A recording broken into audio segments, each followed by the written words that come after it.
ہمارے ذہنوں میں جو معیارات بیٹھے ہوئے ہیں وہ کیا ہے؟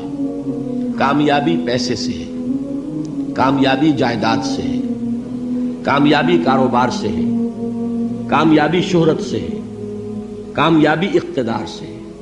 یہ معیارات ہیں. جو جتنا دولت مند اتنا کامیاب، جو جتنا مشہور اتنا کامیاب، جو جتنا پاپولر اتنا کامیاب، جو حکومت پر پہنچ گیا کامیاب، جس نے بڑا کاروبار جما لیا کامیاب، جس نے بہت جائیداد بنا لی کامیاب. یہی ہے اصل میں ساری بس کی گانٹھ.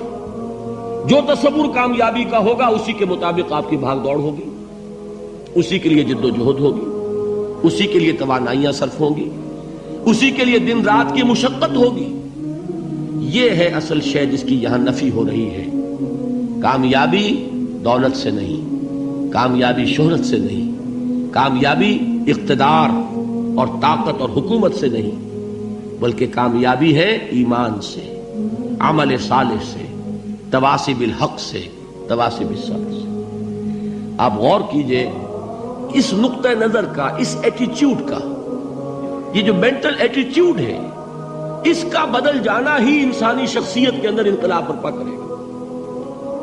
اب آپ کا نتیجہ کیا نکلا؟ اگر تو دولت سے کامیابی ہوتی تو قارون بہت کامیاب تھا، اگر حکومت سے کامیابی ہوتی تو فرعون اور نمرود بہت کامیاب تھے.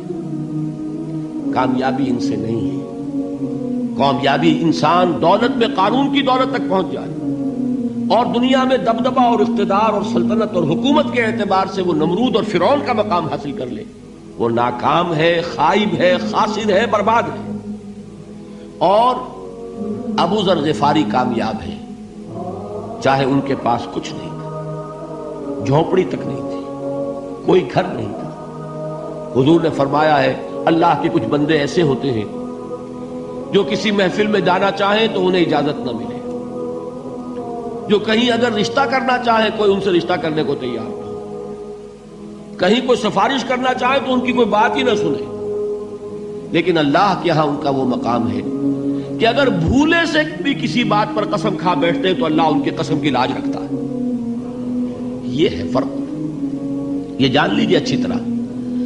اس بات کا مان لینا آسان، اس پر سبحان اللہ کہنا آسان، لیکن اس کے مطابق آپ کے اپنے ذہن کا بدل جانا بہت مشکل. اس لیے کہ ہم متاثر ہوتے ہیں اپنے ماحول سے.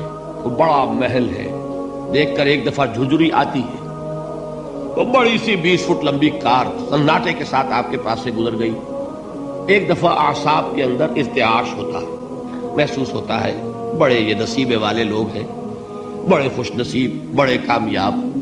حالانکہ کچھ معلوم نہیں کہ یہی سب سے بڑی بد نصیبی ہو سکتا ہے کہ یہی سب سے بڑی ناکامی ہو. اگر ذہنوں میں یہ بات بیٹھ جائے کامیابی کس شے سے. یہی وجہ دیکھیے قرآن مجید میں بارہا آپ دیکھیں اولئک ھم المفلحون، یہ ہے لوگ کامیاب ہونے والے.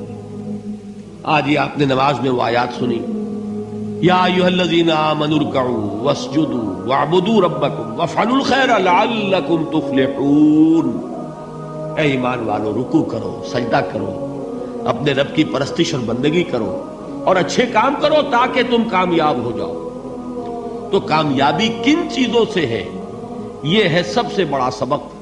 یہ ہمارے دل میں اگر بات بیٹھ جائے، ٹھک جائے، تو زندگی بدل جائے گی.